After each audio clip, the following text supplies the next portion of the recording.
বর্তমানে বিশ্বের এক আতঙ্কের নাম হচ্ছে এইচএমপিভি ভাইরাস, যার পূর্ণরূপ হিউম্যান মেটাপনিয়া ভাইরাস।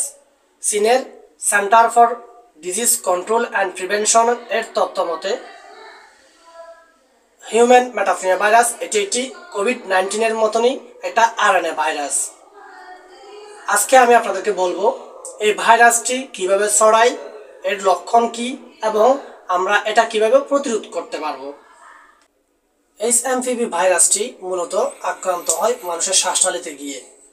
এটি ছড়ায় মূলত মানুষের হাঁচি কাশির মাধ্যমে অথবা আক্রান্ত ব্যক্তির ব্যবহৃত জিনিসপত্রের মাধ্যমে, অথবা যদি এইচএমপিভি ভাইরাস আছে এমন কোনো বস্তু, দরজার হাতল, লিফটের বাটন অথবা সিঁড়ির রেলিং, অথবা আক্রান্ত ব্যক্তির পান করা চায়ের কাপ হ্যান্ডশেক করা, আক্রান্ত ব্যক্তির সাথে কোলাকুলি করা, আক্রান্ত ব্যক্তির ইউজেবল খাবারের প্লেট, পানির গ্লাস, টাওয়াল, রুমাল ইত্যাদির মাধ্যমে এই ভাইরাসটি ছড়িয়ে থাকে। এই ভাইরাসটির লক্ষণগুলো কি কি? এইচএমপিভি ভাইরাসে আক্রান্ত ব্যক্তির হাঁচি কাশি বৃদ্ধি পাবে, ঠান্ডা লাগে, নাক বন্ধ হয়ে যাবে, শ্বাসনালী কণ্ঠস্বর ভেঙে যাবে, কড়কড় আওয়াজ হবে এবং খুব বেশি কাশি হবে এবং শরীরে লালচে র্যাশ দেখা দিতে পারে। আমরা এখন জানব এইচএমপিভি ভাইরাসটি কিভাবে আমরা প্রতিরোধ করতে পারি। আমরা হাঁচি কাশি দেওয়ার সময় মুখে অথবা নাকে অবশ্যই টিস্যু অথবা রুমাল ব্যবহার করব। ব্যবহৃত টিস্যু অ্যান্ড রুমাল আমরা নির্দিষ্ট ডাস্টবিনে ফেলব।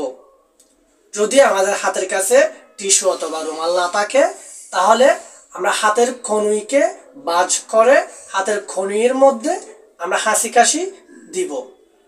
অবশ্যই আমরা আক্রান্ত স্থান অ্যাভয়েড করে চলব।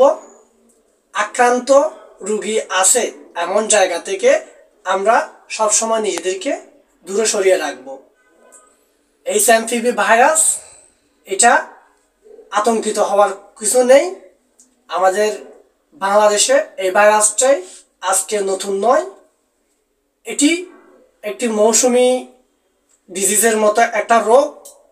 নর্মালি হাঁচি কাশি সর্দি এগুলোর মাধ্যমেই এই ভাইরাসটি ছড়িয়ে থাকে। সো আমরা ঘর থেকে বেরোয়ার সময় অবশ্যই মাস্ক পরিধান করব।